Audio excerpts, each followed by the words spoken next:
सुनो जी। हाँ बोलो भाग्यवान, क्या हुआ?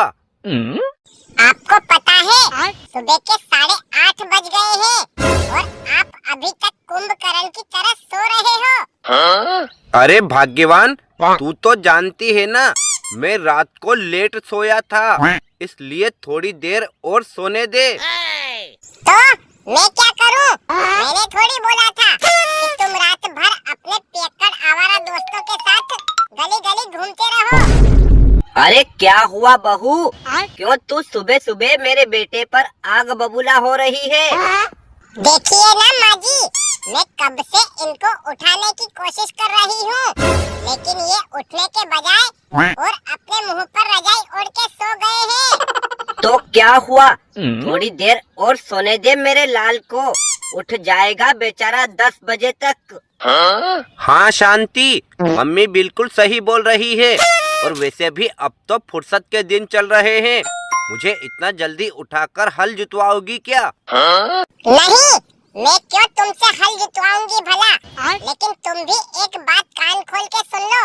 वो जो खेत पर तुम लोगों ने 2 बीघे की मक्का बो रखी है ना, उसमें अगर तुम्हारे मामू घुस गए तो सारी मेहनत पर पानी फिर जाएगा। अरे बस कर बहू, और कब तक लड़ेगी मेरे बेटे से? तूने लड़ लड़ के इस बेचारे को कितना दुबला कर दिया है। कोई बात नहीं, अगर उसकी नींद पूरी नहीं हुई तो मैं चली जाऊंगी मक्का की निगरानी करने। देखिए माँ जी, ये मेरे लड़ने की वजह से नहीं, बल्कि रात दिन दारू पीने से दुबले हुए हैं। लेकिन मुझे क्या लेना देना? जिस दिन दारू पी के ये तुम्हारे सिर पे तांडव करेंगे ना, उस दिन आएगा तुम्हें समझ में। अरे शांति, तू मेरी पत्नी है या दुश्मन? आखिर मेरी मम्मी को मेरे खिलाफ क्यों भड़का रही है? अरे नालायक, तू बेचारी बहू को क्यों डरा रहा है? वो बिल्कुल सही बोल रही है। आखिर क्यों पीता है तो इतनी दारू? देखो मम्मी, तुम तो जानती हो ना, वैसे भी मुझे ज्यादा दारू पीने का शौक नहीं है, लेकिन कभी कभी अपने गम भुलाने के लिए पी लेता हूँ।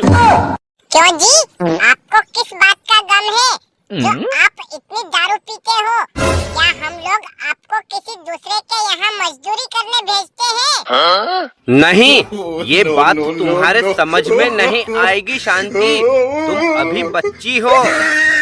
और तू कौन सा बूढ़ा हो गया है जो इस तरह रात दिन नशे में डूबा रहता है? क्या मम्मी, तुम भी सुबह सुबह लड़ाई करने बैठ गई? मैंने कहा ना, मैं कभी कभी गम में पी लेता हूँ। अरे बदतमीज, अब चुप हो जा, वरना तेरी जबान खींच लूंगी मैं। एक तो तेरे लिए चांद सी बहू ब्याह करके लाई हूँ, दूसरा 20 बीघा जमीन का तो इकलौता वारिस है। अब भी तुझे कौन सा गम है जो रात दिन इतनी शराब पीता है?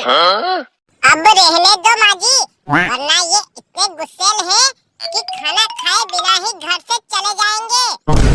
ठीक है बहू, तू कहती है तो मान जाती हूँ, लेकिन अब आगे तू ही संभाल इसको।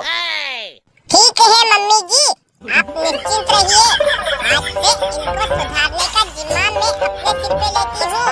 अब से अगर ये मेरे मन मुताबिक नहीं चले और दारू पी के घर आए, तो इनको कमरे में बंद करके चप्पलों से पीटूंगी। और झाड़ू पोछे के साथ साथ बर्तन मंजवाऊंगी तो अलग।